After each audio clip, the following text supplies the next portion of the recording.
Hi guys, welcome to my new blog. তো এই দেখো শ্রাবণ মাস পড়ে গেছে। তো শ্রাবণ মাস পড়ার সঙ্গে সঙ্গে এই সবুজ নেল পালিশ, সবুজ চুড়ি আর মেহেন্দি নিয়ে হাজির হয়ে গেছি। তো এটা হচ্ছে রবিবার রাত্রে আমি বসে বসে মেহেন্দি পরেছিলাম, কারণ হচ্ছে পিহু পিকা দুজনে উপরে ছিল, ওই কারণে এই ফাঁকে আমি মেহেন্দিটা পরে নিয়েছিলাম। তো দেখো খুব হালকা করেই মেহেন্দি পরেছিলাম, খুব বেশি ভালো করে পড়িনি। কেমন হয়েছে দেখো। আর পরের দিন হচ্ছে সোমবার। এই দেখো, গুড মর্নিং তোমার সবাইকে।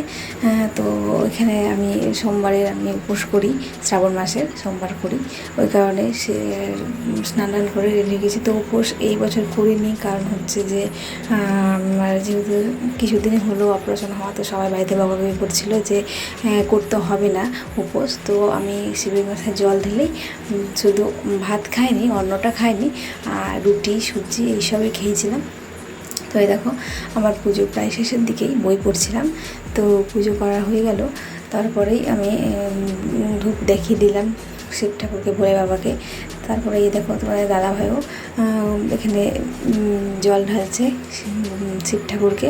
তারপর ও একটু বই পড়বে, বইটই পড়ে নিয়ে ও উপোস করে না, ও খেয়ে নেয়, শুধু জলটাই ঢালে, প্রত্যেক সোমবারই করে। তো এইবারও করেছে ওই জন্যে। আর এই দেখো, ওরও পুজো প্রায় শেষ। আর দেখো, তার মধ্যে আমাদের বাড়িতে মিস্ত্রির কাজ লেগেছে, তো কঠিন অবস্থা। এই দেখো কী অবস্থা, দেখো আমাদের ঘরের এই দেখো, দেখেছো, মিস্ত্রির কাজ লেগেছে। আমাদের এখানে কমপ্লিট করা হয়েছিল না, তাই কমপ্লিট হচ্ছে। তো দেখো, মিস্ত্রির কাজে লেগে পুরো আমাদের ঘরটা হয়ে গেছে, আর গ্যারেজ ঘরটাও বড় হয়েছে। আর এই দেখো, সামনেটাও করছে। তো এই দিয়ে পুরো অবদান হয়েছে। আর এই যে আমার দুই পুচকি, ওরাও স্নান করে রেডি হয়ে গেছে, খাবে তাই। তো ওদেরকে খাওয়াবো। এই দেখো বসে আছে, আর আমি খাবার নিয়ে রেডি হয়ে গেছি। তো ওদেরকে খাওয়া বলে এই দেখো আমি ওদেরকে খাওয়াচ্ছি। এখন দুপুরের খাবারটা খাইয়ে দাইয়ে তারপরে আমি খাবো। তো এই দেখো ওরা খাচ্ছে। তো বদমাশি করে খুব খেতে, তাই ওদেরকে খুব অনেক বুঝিয়ে খাওয়াতে হয়। এই দেখো, কালকে মেহেন্দিটা পরেছিলাম, ওই কারণে বলছে দেখাও মেহেন্দি, দেখাও আমাকে কেমন লাল হয়েছে, দেখাও, আমাদেরকেও পরিয়ে দাও। ওরাও খুব জেদ করছে যে আমাদেরকেও পরিয়ে দাও মেহেন্দি, আমরাও পরবো। তো ওদেরকে অনেক বুঝিয়ে মেহেন্দি পড়ানোর কথা বলেছে। তো মেহেন্দি পড়াবো, তো আগে বলেছে আগে খেয়ে নাও, সম্পূর্ণ ভাত ফিনিশ করো, তারপর। তো ফিনিশ তো করেই না, কোনো দিনই করে না ফিনিশ সম্পূর্ণ ভাত, কিছু না কিছু রেখে দেয়। তার মধ্যে ওদের শরীরটা একটু খারাপ আছে, গলাতে একটু ইনফেকশান হয়েছিল, তো ডাক্তার দেখিয়েছি। তো ওষুধ খাচ্ছে, ওষুধ চলছে, ঠিক হয়ে যাবে। তো ওই যে ওদের খাওয়া দাওয়া এখনও শেষ হয়নি, খাওয়া দাওয়া শেষ হয়ে গেলেই ওদেরকে বলেছি মেহেন্দিটা পরিয়ে দেবো। তো এই যে খাবে না আর মনে হচ্ছে, তো ছেড়ে দিলাম। এই দেখো ভাত থেকে গেছে। তো এই সব কিছু কমপ্লিট করে এবার বলছে মাম্মাম এবার আমাকে মেহেন্দি পরিয়ে দাও। তো পিহুকে পড়ালাম, তারপরে পিহিকাকে পড়ালাম, তারপরে দিদিকেও পরিয়েছিলাম মেহেন্দি।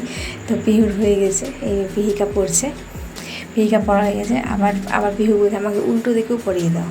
তো ও ওখানে উল্টো দিকেও পড়বে, বলছে এই যে দেখাচ্ছে আমাকে যে উল্টো দিকেও মেহেন্দি পরিয়ে দাও মামাম একটু আমাকে। তো আমি বুঝিয়ে একটু পড়িয়েছি, আর পিহিকাকেও পড়াচ্ছি। দুজনেরই কমপ্লিট হয়ে যাওয়ার পর তখন আবার দিদিকেও পড়াবো। তো এই মাসে যেহেতু মেহেন্দি পড়তে হয়, ওই কারণে পড়ছি। তো এই দেখো, দেখতে থাকো তোমরা সবাই। তো হয়ে গেছে, পিহু পিকা দুজনেরই কমপ্লিট হয়ে গেছে। এবার দিদিকে পড়াচ্ছি, দিদিকে কমপ্লিট হয়ে যাওয়ার পর আমি লাঞ্চ করব। তো দেখো,